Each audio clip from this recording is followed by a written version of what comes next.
Hello and welcome back to another episode of Beyond the Flame.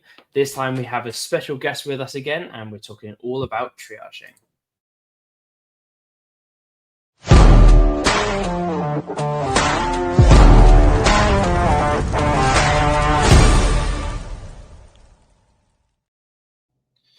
Hello and welcome to this episode. So yes, triage, seriously vital.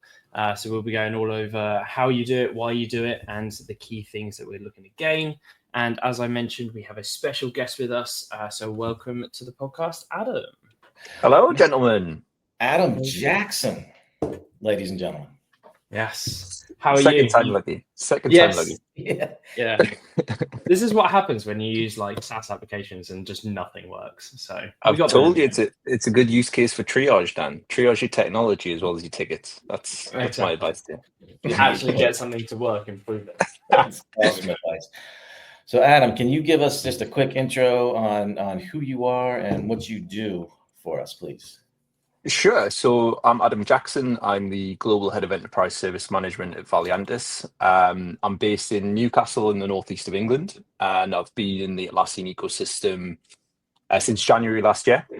Prior to that, I worked in service management in a variety of different roles for one of the largest telecoms organizations in the world. I've managed service desks, product management, project management, all sorts of different things.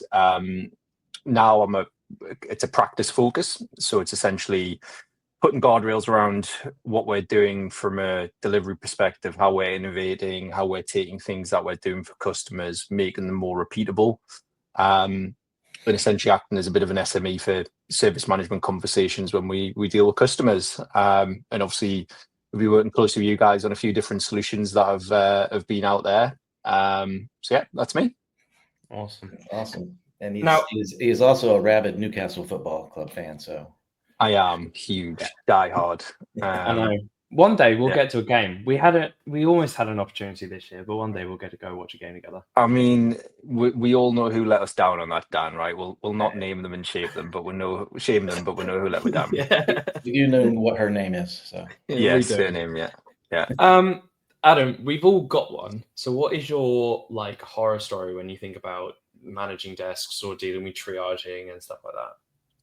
So the horror story, and now I spoke with someone about this a little while ago actually, and it came down to a lack of triage, and it was me basically. I was naive and just starting to manage a service desk for the first time. So my route, I was working on a role in an admin function for starters, movers, and leavers, and for some reason and somehow I managed to get a job managing an IT service desk, which don't ask me how. And we had a program of works going on around moving people off Mobile Iron onto Microsoft Exchange. So Mobile Iron is a platform that allows you to do mobile device management. So it's essentially a way of controlling and understanding your access applications and what people are doing with their company mobile phones.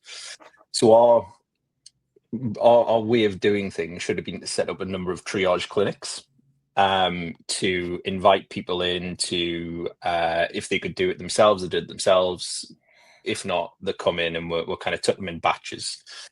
My approach, though, and this was a service desk that had been, we'll say, under pressure for quite a while. So there was 3 big wall boards along the bottom of the room that were always red. There was call wait times of like half an hour, and then the phone would cut off because they didn't want anything longer. Backlog of like 5,000 tickets across a 15,000 user base. It was like carnage, and we just stabilized. So my bright idea for this project was to send out an email to, I think it was about 7,500 people asking them to contact the service desk. So of course we went from being like, well, handling time, like average speed of answer had gone down to about 30 seconds to like red wall boards, all this sort of stuff. And like I say, the approach I should have taken was get a series of clinics set up and triage the issues through based on a criticality and priority status and user-based status. So those who were, potentially had issues using technology could have come in first. I remember my boss walked over to me and I quickly sent another email out because all the service desks started shouting, and I was like, oh no. And it was one of those moments, and it was actually like quite career defining, because I was like, I could have turned around and gone, oh well, you know, it wasn't my fault, this sort of stuff. But I was like, no, I owned it. I was like, I completely screwed up. I've done this. And my boss went, what have you done to fix it? And I said, look, what I've done is I've sent out an email to tell people not to contact the service desk. I've spoken to field services. We've got clinics that are getting put in place. We're going to triage through. We're going to do that. So all the things I said we should have done, I put in place. And my boss, my face is still bruised. It's like, no, he was absolutely brilliant. He just basically said, okay, good. He went, you've learned, that's all, and walked away. And it was like one of those moments in my career where it was like just such a huge error, but so supportive to get it done. So Ed and I have said this exact thing time and time again, which is it's about the like blameless retrospectives and doing that thing. You know, we've heard it time and time again about like things like from an agile perspective and when you do like problem management, but you really do need to get to that blameless thing, which is I did it, that's fine, but you know, like let's look at it from that perspective. Let's learn and not do it again. Yeah, exactly. Yeah, exactly. Yeah, awesome. It's a safety culture basically. Like I think people talk about safety culture and they think about it as people acting safely all the time. And yes, within the realms of health and safety, you want to be acting safely all the time. I'm not advocating not doing that, but I think it's been safe to fail. So you think about some of the best innovators in the world, both inside IT and outside of IT. A lot of them have failed in a lot of things before they've actually struck gold. So you think about how that works. The only way they learn and grow is by owning the mistakes and moving forward. And that's where I encourage people I work with to act now. And it's given the airspace, the air cover to allow them to make decisions that might not turn out brilliantly, and then supporting them to learn from it rather than holding them accountable for every tiny mistake. Yeah, absolutely. So I just want to touch on what kind of looking at the triage process in particular and kind of what that means and why we do it. Is there any early warning signs where maybe your triage isn't as good as you think it is, or it should be? Yeah, so I think these days, anything that requires manual ticket diversion at the point of raising, your triage process has failed immediately. So if you've got one FT, even as few as one FT sat there watching a mailbox, triaging tickets through at the right time, your triage process has failed. Any more than one, you've got a catastrophic failure and you need to do something. You're hemorrhaging operational cost, right? You think about the average cost of an FT these days is going up and up and up. That person who sat there looking at things, yes, they might close down tickets and be able to do things, divert people to a knowledge base, etc. But if you've got someone there doing that activity manually, you've failed. Now, there is a hybrid approach in terms of if you have had that reliance on someone doing manual triage, you can't just turn it off immediately. The desk I was managing before, the approach was we moved towards a self-service model. And what this person was doing, who was still doing the triage, was educating people. So did you know you could use the knowledge base? Did you know you could do that? So as I said, Dan, anything that has manual redirect at first point of contact is a failed triage process, in my opinion. Yeah, I think along those lines too, you can also start incorporating a little bit of automation in the process. So, because triage is the front door to service management. And so, like you said, if you only have one person sitting there directing the traffic, that can be a bottleneck. The other side of the spectrum is if you have your queues, depending on how you have them set up, sometimes service agents will pluck the easier ones before the harder ones, kind of thing. So, but you can implement some automation in there. So, hey, if this service request comes in and it has specific parameters, let me route it to a specific queue, and transition it to another status, kind of thing. So you can help get that service agent's efficiencies kind of down a little bit. Any thoughts on that? Totally agree, Ed. And I think for me these days, the best kind of triage or the best kind of incident is one that never has to be raised. So you talk about that automated routing.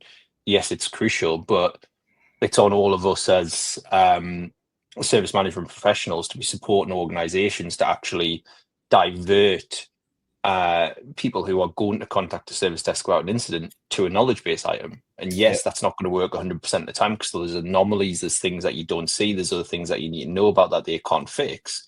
But in terms of those low level bits of information, we'll want them to be using a knowledge base. And it's not to reduce service desks or avoid work. It's because it's the most efficient approach. And in the same way, the best kind of service request is one that needs no manual intervention.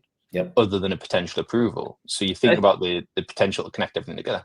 Yeah, I mean, I think we've done an entire episode on why self-service is important, but it ties so heavily into the first moment someone's going to interact with your desk, right? Absolutely. Which is, right, if your level 1 support is effectively managing noise, doing busy work, rather than providing actual impact to actual issues, things that could easily be handled through an automation if there's like fully self-service requests. So adding people to groups, or creating new emails, or anything that can be automated, that's brilliant. Anything that you can provide knowledge on, that's really good, because now they don't have to wait. But also, going towards things like AI, can we just have that a second agent just take care of that, and we can reuse our human resources so much more effectively. They'll be better educated, higher morale, less chance of burnout. There's so many factors into why self-service and all those things are so important for triage. I totally agree, Dan. I think the facet I'd added in there then as well is shift left. So you think about that kind of organizational pride, upskilling and continuation. If your job is essentially to triage stuff to a second line person, and again, that's what a lot of companies, we've obviously got a couple of different ways to triage. One is via a self-service portal or via an email. But the other one, a lot of organizations are still using the first line as a kind of triage over the phone to second and third line. Now, one of the highlights of my career really has been, I joined an organization where we had a service desk that was providing outsourced services to another 3 organizations. And it was carnage in terms of the amount of service credits we're paying out on a monthly basis. It was like really eye-watering. And the way we fixed that was by incorporating all those things, self-service, bringing in a shift left approach so that incidents weren't going into a backlog for another team to fix. One of the things that we were triaging across to the HR team was HR system password resets. Why? So what we did was we got the first line to be able to upskill them to be able to do it. And then we looked at a way to automate the password reset process. So we've actually incorporated the full kind of spectrum of incident management and ticket avoidance into the fact that we had a problem with just triaging things away. So it's all connected together. That basically allows you to bring in cost savings. And as you mentioned there, AI is now it's table stakes, right? Any organization that comes to you and says, we've got a USP that's AI, that token rubbish, right? It's not a USP these days, it's table stakes. And I think that is the bit that I'm really looking forward to see coming into more fruition, is how AI can impact the triage process. And again, it's going to be through things like self-healing networks, automated ticket resolution, driving people towards knowledge bases, finding faults before they even need to be raised. The power that is there once you've got the data model set up is fantastic. Yeah. We've seen, especially in like the Atlassian ecosystem, obviously where we all are, what they're starting to do with things from like assist, intelligence, and Rover about finding knowledge gaps, recommending how to start will help you start drafting something. That's where AI is going to provide value to a service team, not just, hey, I can answer a few chat messages for you. That's the differentiator where teams can really start to make that leap into that self-serve world, really. Oh yeah, I'm pretty excited to see that too, Adam. So when you get your like you said, when you get your data structure set, you're going to have your internal documentation. You're going to have as well as access to external information. So with AI being able to pull everything together based on the type of service and what is needed to be able to generate, specific self-service actionable items for that person before they have to even submit a ticket is the key. It's going to be awesome. was just going to say that all starts with CMDB, right? Get a Yep. clean CMDB and everything becomes so much easier, especially triage, because you can link things together much easier. We've got a webinar coming up in a couple of weeks' time with our friends at Landsweeper, Yep. who obviously do enhanced discovery. We've got Richard Crampton from Atlassian on there as well to talk about the powers of JSM. But we're rounding it off with a guy, he's our head of AI, Paul Spears. So if you're doing an AI episode, I would highly encourage you to get Paul on, because I think where a lot of people in IT industries, and when they talk about AI, they don't really make it tangible. It's like, yeah, AI is great, it'll save you money. How? What's it going to do? Paul's got, like, he's probably the best speaker I've seen around AI. And he helps to link all that service stuff together, and the power that's there, as you say, Ed, once you get that data model correct, drives so many facets of your organizational setup. Yeah, I think what you said there about like CMDB linking, getting the right data model is so key, because I think one of the biggest customer complaints is when tickets are, especially auto routing, they're like, oh, you've got a HR problem, so we're going to auto route you through to the HR team. That's fine, that makes sense. But when you have a network problem and you're routed to the, I don't know, a Pokemon team, which is what they'll most likely be called, and they go, oh, we don't look after that. And then they bounce to the next one, then they go bounce. And then all of a sudden, that experience of, oh, we don't look after that, we'll pass you to the next, that is so infuriating from a customer perspective. It also doesn't create this great brand loyalty, the reputation that every business wants, and all you're doing is just damaging yourself by not having an out-of-date model, effectively.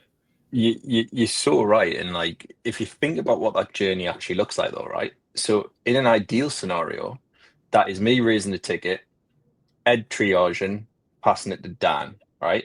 If Dan then turns around and says, well, it's not me, and he passes it to the Pokemon team, he doesn't pass it directly to the Pokemon team. He passes it back to Ed to triage. So I'm then getting a notification to say, well, it's gone back here. Yep. Ed's then sending it to the Pokemon team. The Pokemon team turn around and say, no, actually, it's Yu-Gi-Oh. Yeah. So they pass it back to Ed. Ed passes it on to Yu-Gi-Oh. Yu-Gi-Oh go, no, back to Ed. Ed then has to, so you think about one of the core metrics in service management that a lot of people haven't really looked too much into in terms of that service satisfaction is number of ticket reassignments. And it's a crucial factor, because if you trend on number of ticket reassignments and re-triaging, what you find is the more reassignments you've got, you think about what that journey looks like. If it goes into the Pokemon team, that's not the first ticket they're going to pick up. If it's a P1, they'll probably have it ranked and the SLA might reset.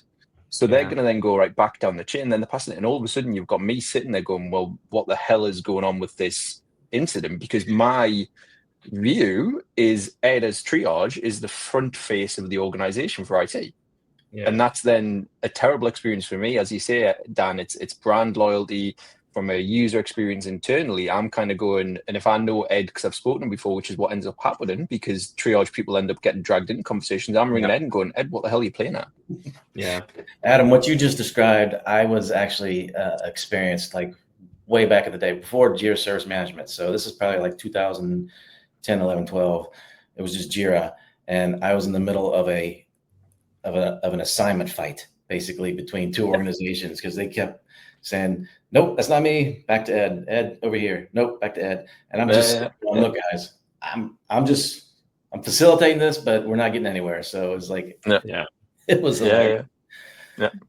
So if we think about, what good looks like and that North Star, if someone was to walk up to, if I was to walk up to you and say, Adam, like we're right down the bottom, we know that we need to improve, but we're not quite sure what yet, or we know that we want to do something, how would we start that journey? What's the first thing that you think we need to do? It depends what your definition of bottom is, right? Because I'll be honest, just before I joined Valiantis, I was speaking to another organization, and they were a brilliant organization. I really liked them, but the way that they managed their service desk was Post-its. So because they're all based in the same office, it'd be like, here's my incident. So they were, for me, the very, very, very bottom. And I believe they'll have made massive improvements because they were a fantastic organization. It had just never been something they'd focused on because of the nature of their business. So if you come up the scale slightly and you think about an organization that has still email communication in the service desk, the first thing you've got to do really is set up that self-service portal. So CMDB is something you should always do in parallel, right? So when I talk to organizations and they say, where do I start to set up service management? I say CMDB, particularly where JSM is concerned, because of the imagery and the way that you can connect things and make sense of how they're connected. CMDB is the most crucial part of running any service healthily, and it's not an IT specific issue either, right? For me, CMDB should be the start of HR as well. We should probably call it something different. We know that different departments don't like IT-centric language, and we know why, because IT has always been the blame factor because of the scenarios that we've just talked about. IT is the problem. Ed's delaying my ticket. It's not Ed delaying my ticket. It's the fact that the process isn't working properly and the organization hasn't set up properly. So it's getting that CMDB right and linking all of your assets together. Get that self-service portal set up, and then look at how you link those issues together in terms of common factors. So in your CMDB, if you've got a network issue, you should be breaking it down into very, very, very finite components. So that network shouldn't just be Wi-Fi at building 1, right? That Wi-Fi map should be which switches and which routers have you got, which APs are nearest to the person who's calling, what is the software that they're using, so you can really trace through and look at the diagnostic factors that might be put in place. If you can become even more intelligent, what you're then doing is you're putting in tools like NetBrain to do automated diagnostic and resolution, so that when that person is looking at that ticket, actually they don't need to raise a ticket because that network's self-healing, right? It's driven that forward. If they have raised that ticket though, what you need to help them to be able to do, right, is have a form that's as granular as possible to help with your triage. If you just have a form that says network issue and then free type, how are you going to triage that to the right person in that network team? Because there could be different people looking after switches, different people looking after routers, different people looking after the IP config, different, it could be an actual circuit issue in the building. So it's basically really helping to establish what that route is. And the best way to do it is to forget about your tools for a little while and walk through your process. Yep. So what does your process actually look like to get something set up, to get something fixed? Forget which tool it's in. We've seen a few customers recently who've made the mistake of building their processes in JSM when they should be building their workflows and automating. So it then becomes really complex and really difficult. And because JSM is so flexible, so malleable, you can build your processes. Not the right way to go. So it's working out the steps in the workflow, and where each step in that workflow, if it breaks down, it's got to sit with. So who is dealing with each part and each layer of the network? A productization and a service type structure really works as well in that CMDB. So what you want to be able to do is get your end user to log as much information as possible in as short a time as possible by having their assets discovered and loaded into the ticket, linked together. Again, JSM, huge plug, can do that very easily, and then be able to flow through where that component is broken to the right team for them to resolve it straight away.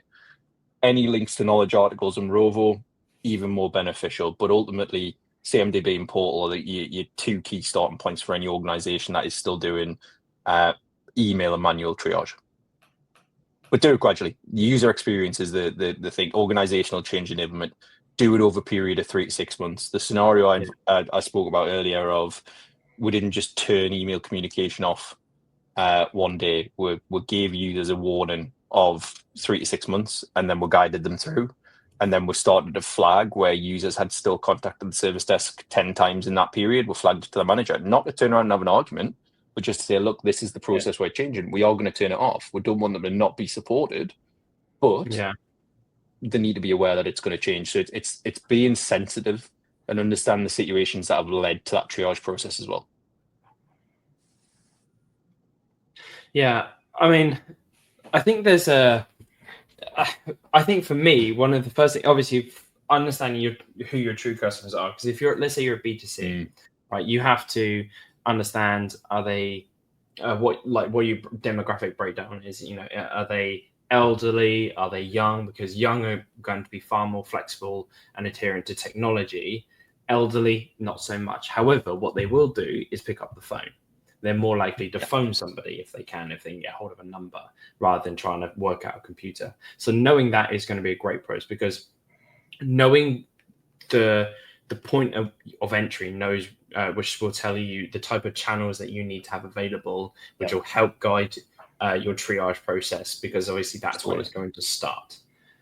I think also geographically, you have to think about, if most of your current customers are in Australia, obviously we're all West Coast. So what's the experience like for them, and how are you going to deal with P1 issues? Because if the SLA says it's got to be dealt with in 3 hours, does that now have an effect for your on-call schedule? And how are you going to tie triaging to on-call? And so I think it's really about start to understand your process. And Ed has gone through this so many times about get your processes down, make it easy and in almost plain language as possible to actually understand, so that if I join your team, I know exactly what I'm meant to be doing. Yeah, you're spot on. I think, that was the bit I kind of neglected a little bit, is triage is not just digital. So you think about these days, if you call, most organizations are pretty well set up. Their triage, it used to just be a phone tree, press 1, press 2, press 3. Nowadays, it's describe your issue. And it routes it to the right team based on keyword search. And that's AI, right? It's automation, it's a bit of AI. That's if you can get it to understand you, because with being a Geordie, I do struggle with that sometimes. No, one of the worst moments of my life was when Siri understood me for the first time. So I knew I'd lost my accent. It's becoming dangerous, yeah. That's it, yeah. But no, so you're 100% right, Dan. It's knowing your audience and knowing what it is. It's linking it all to omni-channel communication at the back end, though. So make it as easy as possible for your end users, but also for your service desk staff to fulfill things as quickly as possible. And the best way to do that is omni-channel communication through some sort of digital channel, using the phone or kind of just using a standard laptop, desktop, or mobile phone interface. Yeah, you guys are nailing it. So it's know who your customer is, and then obviously depending on your customer, what are the processes that they're going to use for the service management pieces, and then you can structure your queues accordingly. You can structure automation accordingly. Obviously, have your knowledge bases lined up accordingly. Get your CMDB lined up. So yeah. 100%. Yeah, totally agree. Now, there is one thing that I want to discuss, kind of since we're getting towards the end. It's a bit of a change one, so it's a bit more unique. But when I started into kind of my service ITSM kind of career area, everyone was like, get your forms made, let's get loads of detail, let's have loads of required fields, because we need to know all this information. And yes, that's great, because from a triage perspective, you know everything, but your user journey is terrible, because you've got 20 fields that you have to fill in, and you've not got time, and you don't care, and if you become lazy. Humans are inherently lazy, so you just start clicking the top one, right? For you, Adam and Ed, obviously, is there a nice gradual changes, have 4 required fields and then just stop, or obviously it's going to change per thing, but on average, where do you draw the line between so much detailed information so you can do things versus user experience? Yeah, do you want to go first, Ed? Yeah, so that we've already talked about this with Gary Blower down on the XLA kind of thing. So what's the user experience going to be like from that perspective? And you're right. So if you have a form with 25 fields, I'm going to be halfway through going never mind. And so I'm going to have an issue, and I'm just going to sit there and stew on it for a while. So you just want, you kind of want the minimum amount of information that you can have to effectively start your service request. So, what is your issue? Where are you at? Just the basics that you would need for a service desk agent to be able to make a decision on the triaging part of that, to either route it to the right person or take some automated action kind of thing. Yeah.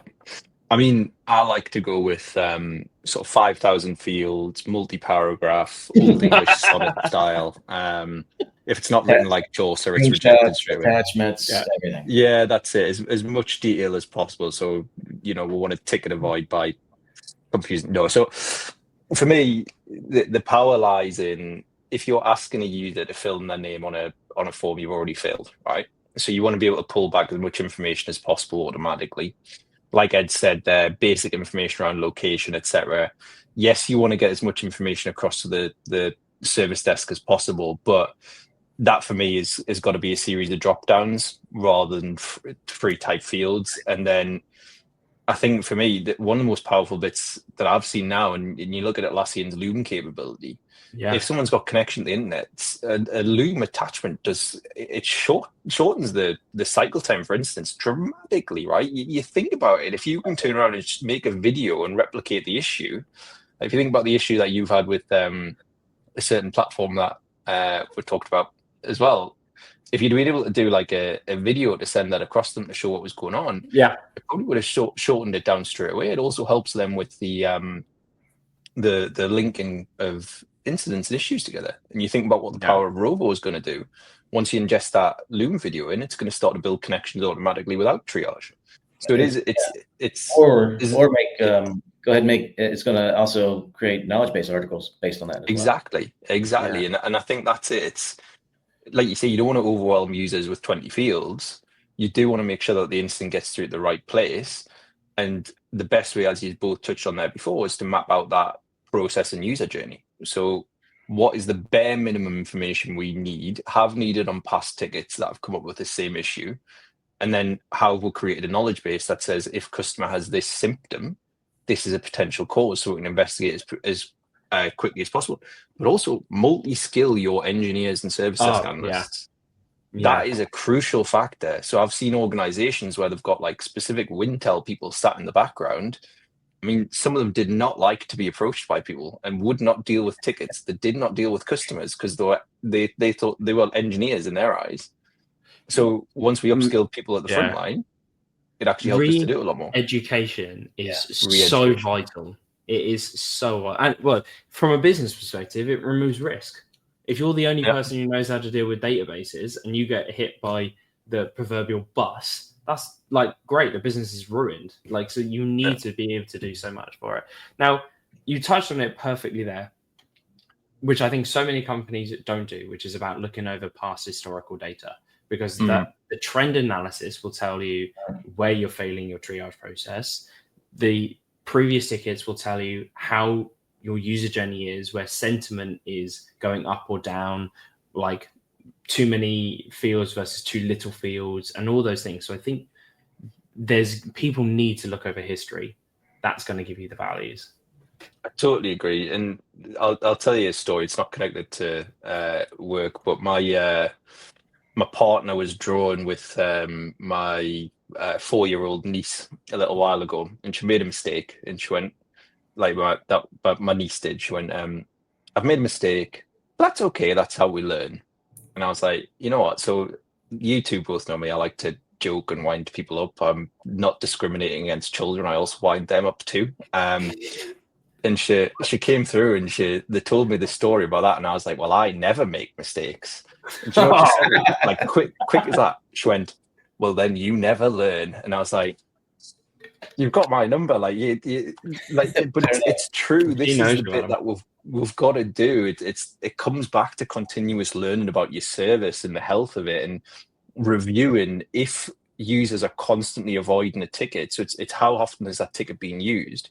If they're constantly avoiding it and it's not being used, it's not fit for purpose. So it's either not fit for purpose because the issue doesn't exist, or it's not fit for purpose because the form is too complicated. So if they're then raising things in one of the most powerful ways I've built kind of triage processes and service request catalogs is by looking at having a category that is other or non-catalog request. Trend on that. What are the keywords in it? Use Rovo. Pick that out. Build it again. And that's the crucial thing. It's learning from your past data. If you don't do that, you're never going to improve your service. You're never going to see your organization grow. Do you think there's like a good set of like specific reporting needs then? If you want to start making some of these decisions, what should you be reporting on then? There's so many things you need to look at. I think kind of your mean time to resolve is a big one. Ticket passbacks is another one. Length of time for first response. Frequency of form being used. Then you've got a trend on problems and also to basically have a healthy service and be able to continue to, you need a multifaceted dashboard approach, like the one presented by Appfire's Dashboard Hub. There you go. There's a plug for you. But yeah, so that's the kind of thing you've got to look at. You can't just take any data in isolation. It's got to be looking at a holistic picture of how that service is working. XLA for me is going to be the next really big thing. I know it's been threatening to come for a little while. But if you look at SLAs without the actual experience satisfaction of an organization, you could turn around and say, well, and actually there was an organization I was talking to a little while ago. They were given a trophy every Friday for closing every ticket within an hour, right? So the person who closed the most tickets within an hour won. Now, what was happening was this was in a sector where they were putting very expensive components into machines, and they were going, try this, close. Like, it was wrong, but there was no closure query. So their metric was, we're resolving everything 100% of the time within an hour. And actually, their service health was just like, people were so frustrated by it. But they were going, yeah, we're great. So you can't look at it in isolation. You've got to look at a holistic picture. Yeah, I mean, the gamification is going to get people. Yeah. You can gamify anything, but this is why looking at it from above, below, from left and right will be able to tell you, yeah, you're closing everything on an hour. Yeah. Your customers hate you, but you're doing your job. So I've met my KPI, but everyone's still pissed. Yeah, that's it. Yeah, there's still an army waiting outside for me when I leave the building every night. But the dashboard's happy. Dashboard hub says good. The glowing light on the horizon says bad.